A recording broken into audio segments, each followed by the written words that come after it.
We have a massive week in the stock market with a lot of big corporations reporting their earnings. Now, today we will be covering Verizon, but we will also touch upon Tesla as it does have some significant share price movement just since market open. But we can see across the board a lot of very big companies.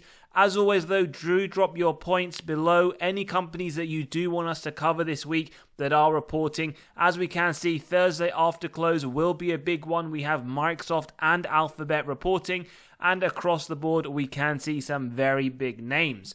Now, just looking at the S&P 500, the market has just opened now for around 30 minutes.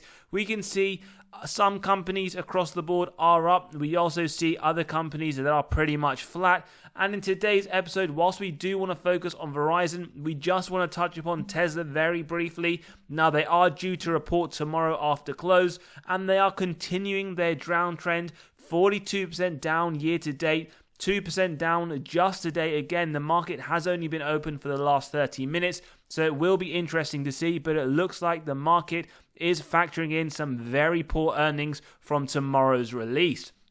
Now, in today's episode, we do want to focus on Verizon, which actually in the pre-market after reporting their earnings, they were up around 2%. Now we can see they are down around 2%. So we'll discuss that report, how it went. We're also going to do a deep dive into the company, look at their top line revenue growth, their bottom line net income, how that is progressing over the last few years.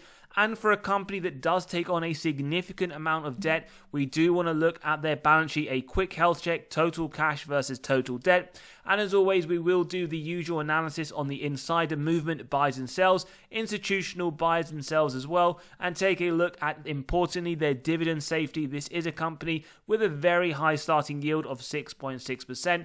And finally, we will run them through that valuation model so we can get to our intrinsic value as well as that acceptable buy price, given our investor margin of safety, and look towards Wall Street to see what they're forecasting for the next 12 months. So we want to start off today's analysis with looking at their earnings, and from their earnings result release, we just want to say that they did in fact marginally miss on their revenue whilst beating on their earnings per share. When we take a look at a Q1 versus Q1 from the prior year, we do see their cash from operations is down significantly, 7.1 billion from 8.3 in the previous year. However, their capital expenditures are also down. Free cash flow, very important. As you know, if you do watch this channel continually, we do like to see free cash flow increases year on year, and no surprises given they do increase that dividend on a yearly basis, 2.8 billion versus 2.7 from the previous year.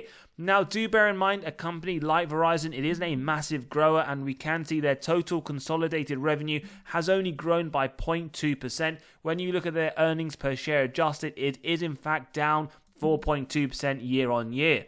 Now, a few things just to note if you want to break down that revenue. Their largest growth was their wireless service, which they have been increasing at 3.3%. And what is nice to note is that they have been increasing those broadband additions. In fact, there is a net addition across the quarter of 389,000. Now, when we take a look at the actual numbers of the company itself, well, firstly, we want to point out 2 of 3 analysts give it a buy. So we have a buy from Seeking Alpha and a buy from Wall Street, with quant analysts giving it a hold. Over the last year, we do note they are in fact up 4.9%. If you want a more specific, just year to date, they have performed very well, around 8.65%. And right now, they are currently trading in the mid to upper end of the 52-week range. As we mentioned, a yield forward starting of 6.6%. Forward P 8.84, and when we look over the last 10 years, if you have been a shareholder, you would be down negative 13%. Bear in mind, this doesn't include those dividends reinvested, so it would be slightly higher. Though we can see all-time highs quite some time ago at $62 in December 2019, and it touched that slightly there in 2020, or the back end of it as well. So quite some way away before we do see the prices that previous shareholders would have liked to see. And when we take a look at their revenues, now for a company like Verizon, we understand it is a stable, mature company. At a minimum, we want to see 3 to 7%. They've increased from 127 billion in December 2014 to 134, and we can even note just by looking at the previous year, they have in fact decreased on the top line. In terms of looking at it in terms of a graph, Well, we can see very minimal growth over the period, and if you do factor inflation of around 3 to 4% year on year, their top line revenues have been decreasing. Doesn't mean you shouldn't invest in the company, as we will look at a lot of the metrics, but just something to be aware about this company's historical performance. Net income, very important.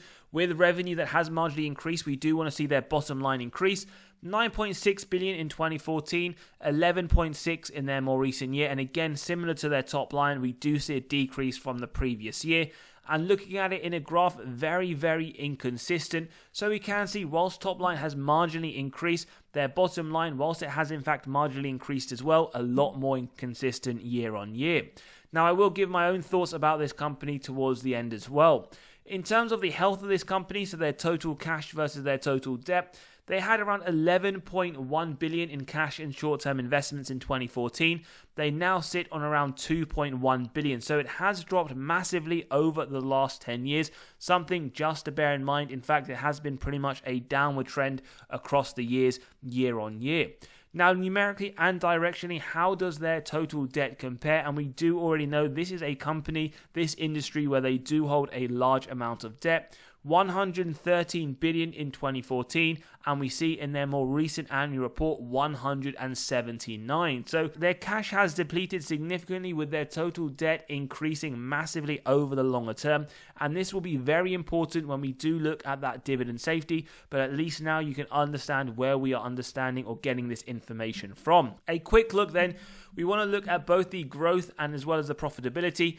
On a growth, we see a grade D, so a pretty poor grade. Now, why is this coming about? Well, their year-on-year growth, negative 2%, with the sector median, in fact, coming in at positive 2.5%.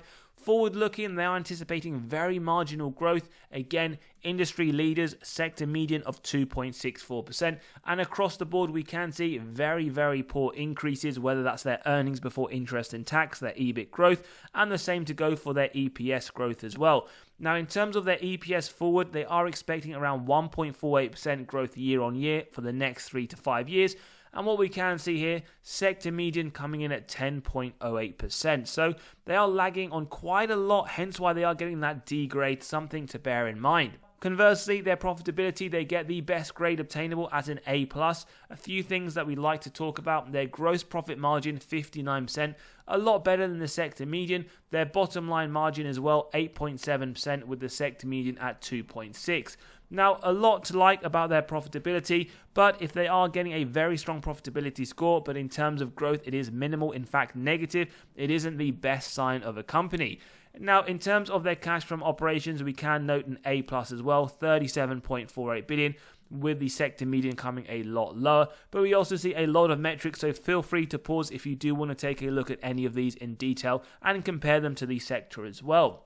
What I also like to do is analyze them over the last 10 years against some of their competitors. We have AT&T, one of the biggest well-known competitors, Deutsche Telekom, and a few others. Over the last year, now total return, bear in mind this includes those dividends reinvested, they are up 10%. So not actually that bad, given we are only around 4 to 5 months into the year.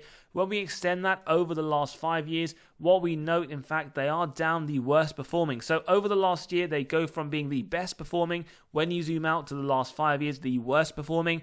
And when we extend that to the last 10 years, we can see they are in the middle of their competitors, up around 38%, although they are beating AT&T.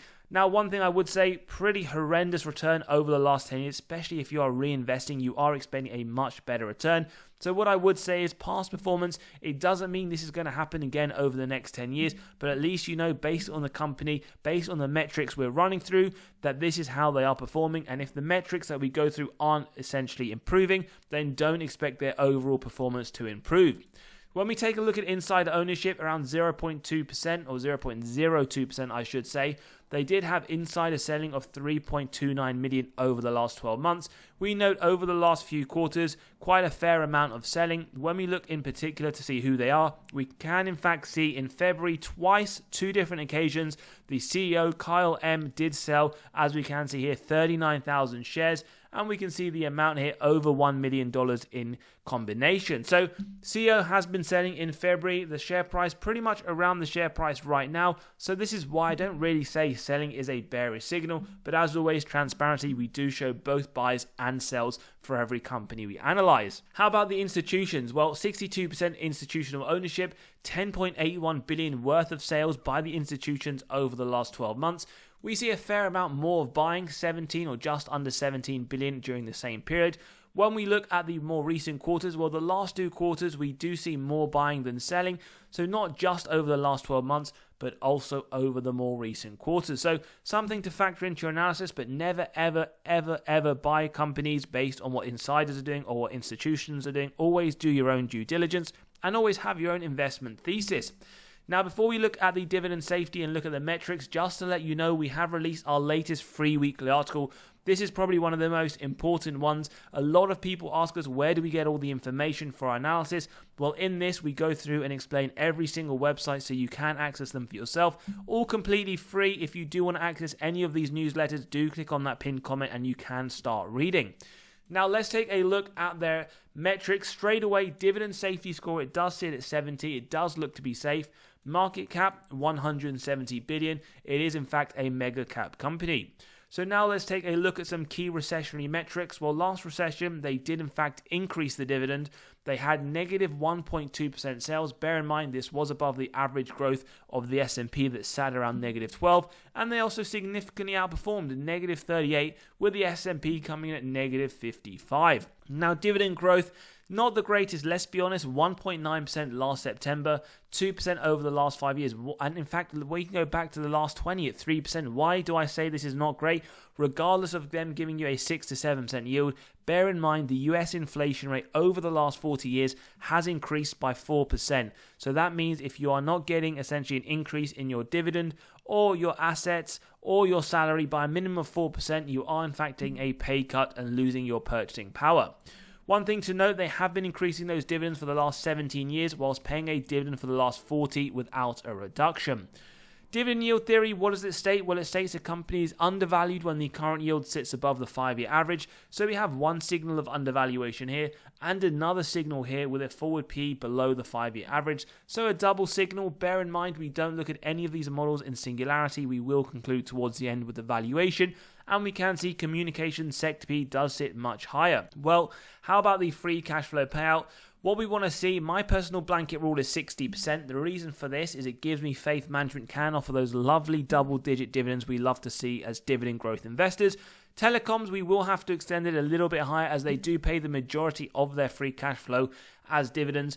Now, 2022 red flag indicator, and one of the reasons why we do ignore the earnings, as the earnings is susceptible to manipulation by management through accounting. You should have the red sirens in your head going off. 2022, they paid out more in dividends than they generated in free cash flow. Better news, 2023, it did come lower. Even better news, 2024, they are expecting this to be 60%. So I would expect at the end of this year in September, when they do that dividend increase, it should be a lot higher. In fact, at a minimum, that 4 to 5% level, just to keep up in line with inflation. Free cash flow per share, as I always say, with companies, you want to be investing in them that have increasing free cash flows. At a minimum, we can see this isn't even really stable. 2024 expected to increase. So pretty inconsistent and not increasing. So do bear that in mind into your investment thesis if this is still a company you want to invest in. Sales growth, 3 to 7% for steady moderate growth. Very inconsistent. And as we discussed earlier, when you do take a look at an overall view, you can see they are marginally, in fact, increasing with inflation at that 3 to 4% year on year. On top of that, shares outstanding now, we like it when companies do share buybacks, effectively reducing those shares, so a decreasing graph. We see this going the other way, so they are diluting your position. Again, do consider that, and you can incorporate that within your own margin of safety. ROIC, return on invested capitals, 10% or more is my preference, just so that we do get to know that management are effectively allocating their capital. They've achieved that over the last 2 years. Just consider it has decreased pretty consistently year on year. So again, something we will keep an eye on when we do get their next annual report. Margins, well, operating margin, nice to note that operational efficiency has increased over the longer term and above that 14% minimum. Free cash flow a little bit more inconsistent. Last 2 years, however, looking very healthy. But again, due to the fact that some years has been below and in fact negative, definitely a metric to keep an eye on. Finally, the net debt to EBITDA, the earnings before interest, tax, depreciation, amortization. Essentially, this correlates to both dividend safety and balance sheet strength. Below 3.5 for telecoms, and these are the number of years it would take the company to pay off all of their debt net of cash on hand. Now, it is below that, but pretty near, in fact, over the last few years. FY24 expected to drop slightly lower, hence why I do think it's fair to see that 70 safe score. Now, let's jump into the valuation for Verizon, and in today's episode, as always, if you enjoy the content, values being provided, smash that like button, hit that subscribe and bell button, and as always, don't forget to turn on those notifications. So let's jump into the valuation. Now, it is made up of 3 models. So the first one, we have Graham's valuation formula, the earnings per share, the growth rate. We have the corporate bond AAA yield, and we do get essentially an undervaluation signal with the market price around $40. But remember, we don't look at any one model in isolation. Now, the second model typically is a multiples valuation model. However, given we only really believe AT&T to be a competitor and one with a similar size and in the sector, they do have negative earnings per share. So in today's episode, we won't be using them. And we do like to have at least 2 to 3 to compare. We then have the dividend discount model. Now, we have the average growth to the dividend year on year around 1.73. We want it to be pretty much bang on that, around 1.75. Based on this, we get an intrinsic value of $43.63. Again, another small sign here of undervaluation. DCF model, free cash flow year on year, average growth rate 23%. Now, we do want to be a lot more conservative, especially given the industry, so we have gone for 3%, lower than analysts and management. In conjunction with the discount rate, we get the present value of future free cash flows and terminal value. Add together with the cash, subtract total debt, get to the equity value, divide by shares outstanding, and we get that undervaluation signal. So 3 undervaluation signals, which we then take to the intrinsic value final calculator, which is the average of these 3 models in today's episode at $44.82. So what next, I hear you say? Well, we have an acceptable buy price, but first we need to get to a margin of safety. We always start off with 10%. We never execute unless we believe it meets 3 criteria. A wide moat, strong financial metrics, good forward-looking data. If it meets all those 3, right now we do see it as around a 10% MOS level. Now, for me, this is one that if I was to invest, it would need to be a much higher. But if there are people out there who are looking at a 15% MOS, it would be around $38.